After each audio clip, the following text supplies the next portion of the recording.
मुफ्ती तारिक मसूद के बयानात के लिए तारिक मसूद ऑफिशियल को सब्सक्राइब करें।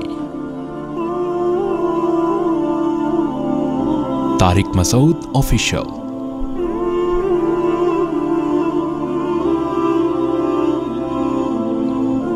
डॉक्टर ज़ाकिर नाइक के बारे में उलमा का मौक़िफ़ क्या है? बहुत से उलमा डॉक्टर ज़ाकिर नाइक पर तनकीद करते हैं कि वो आलिम नहीं, और कुछ लोग इनको मुजद्दिद का दर्जा देते हैं। क्या डॉक्टर ज़ाकिर नाइक को सुनना दुरुस्त है या नहीं? हबीब साहब सऊदी अरब से। देखिए, डॉक्टर ज़ाकिर नाइक के बारे में इफ़रात व तफरीत है। कुछ लोग तो उनको बहुत ही बढ़ा देते हैं कि कल मेरे पास विरासत के मसाइल के लिए लोग आए थे तो मैंने उनको मसला बताया। बिनोरी टाउन का फ़तवा भी था उनके पास। मैंने कहा कि ये भी फ़तवा वही है जो मैं बता रहा हूँ आपको। तो उलमा, मैंने कहा किसी भी मदरसे से आप फ़तवा लेंगे तो जो फ़तवा सारी दुनिया के मदारिस का है वो इसमें एक ही है।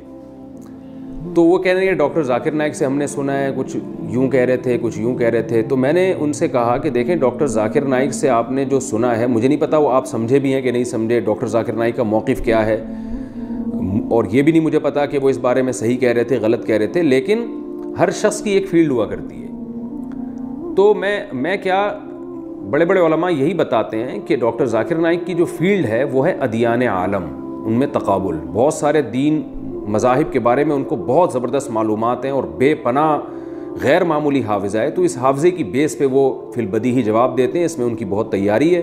तो ये उनकी फ़ील्ड है, इसमें दुनिया उनकी मोहताज है। इस फील्ड में और भी बहुत से उलमा हैं, लेकिन जिस तरह से डॉक्टर ज़ाकिर नाइक ने जदीद तरीक़ों को इस्तेमाल किया और बेपनाह हाफ़िज़े का इस्तेमाल किया, उसमें मेरी मालूमात की हद तक उनकी कोई मिसाल नहीं मिलती। तो इसमें वो इमाम है लोगों के। लेकिन जो फ़िक़ी मसाइल हैं, जैसे विरासत के मसले हैं, इसमें तो बाकायदा प्रैक्टिस होती है। बड़े बड़े उलमा की निगरानी में मसाइल हल करने पड़ते हैं। इसमें जो है वो तरबियत की जाती है उन उलमा की कि विरासत के मसाइल को कैसे हल करना है। बहुत पेचीदा मसाइल होते हैं बसा औक़ात विरासत के। तो ये वो तबका है जो जिन्होंने जनाब मोहतरम डॉक्टर ज़ाकिर नाइक को इतना बढ़ा दिया कि वो मसाइल भी अब उन्हीं से पूछना शुरू कर दिए हैं।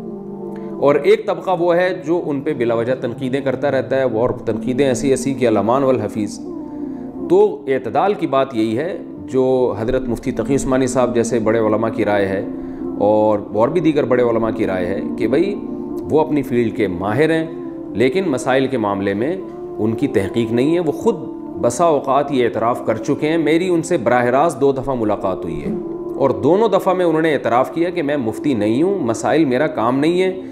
तो हमने उनसे पूछा कि आप फिर बताते कि, उन्होंने कहा लोग इसरार करते हैं बहुत ज़्यादा, और ख़ासतौर पर गैर मुस्लिम पूछते हैं, तो मुझे जो कुछ मालूमात होती है मैं बता देता हूँ। और उन्होंने ये भी बताया कि मसाइल के मामले में मेरी आरा में रुजू भी बहुत हुआ है, तब्दील भी बहुत हुई है। कि पहले मुझे कुछ मसाइल थे जिनकी पूरी तहक़ीक़ नहीं थी, मैंने बता दिया, लेकिन फिर मुझे एहसास हुआ, जिसमें उन्होंने 3 तलाक़ के मसले के बारे में बताया कि पहले मेरी राय ये थी कि 3 तलाक़ें एक होती हैं, तो मैं बरमला बताता था। बाद में और रिसर्च की तो पता चला कि नहीं, भी एक इसके मुकाबले में दूसरी भी बहुत मजबूत राय मौजूद है। तो मैंने फिर उनसे कहा कि आप मज़ीद मुताला करेंगे तो और इसमें आप आगे बढ़ेंगे।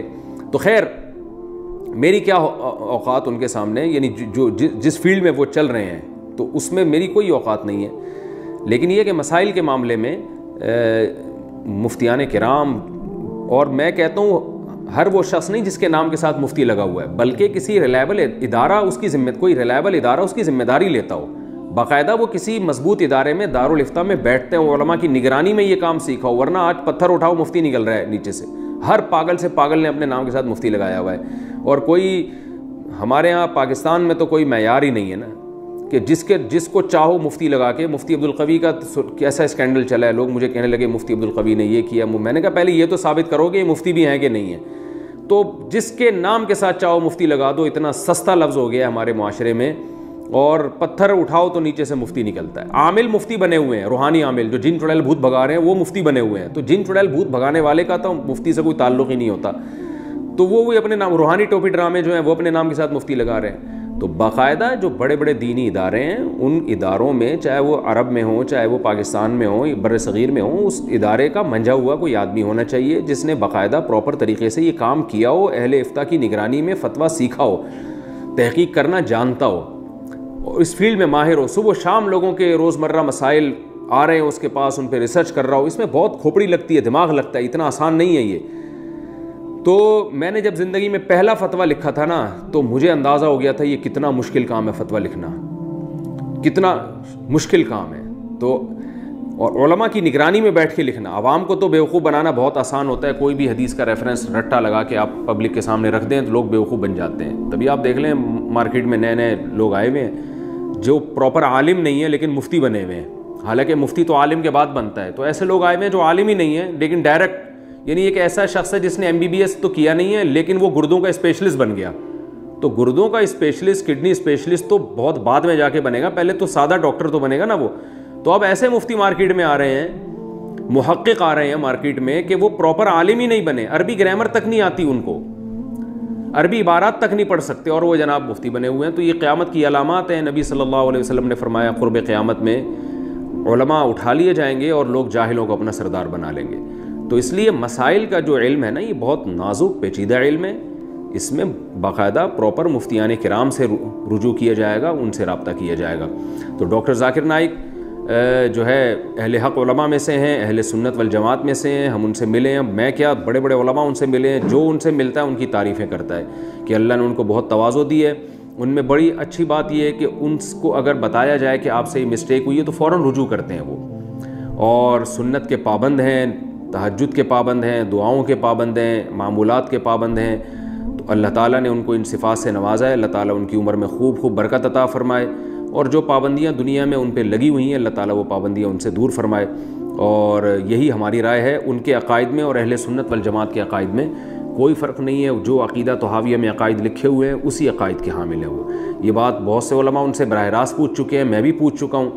تو وہ یہی بتاتے ہیں کہ کوئی ان کے وہ حنفیہ، شافعیہ، مالکیہ، حنبلیہ، ان چاروں مکاتب فکر کو اہل سنت والجماعت میں داخل سمجھتے ہیں. اور کوئی اگر فقہ حنفی کو فالو کرتا ہے یا فقہ شافعی کو فالو کرتا ہے اس کو برا نہیں سمجھتے. بلکہ جب میری ان سے براہ راست بات ہوئی تھی تو انہوں نے خود بتایا تھا کہ پوری دنیا میں ان کی ریسرچ کے مطابق سب سے زیادہ فقہ حنفی کو فالو کیا جاتا ہے. 50% لوگ ہیں جو فقہ حنفی کو فالو کر رہے ہیں اسلام میں، مسلمانوں میں. اور انہوں نے بتایا کہ 30% لوگ فقہ شافعی کو فالو کرتے ہیں، 17% فقہ مالکی کو، 2% لوگ فقہ حنبلی کو، اور 1% لوگ ایسے ہیں جو ان چاروں میں سے کسی فقہ کو فالو نہیں کرتے.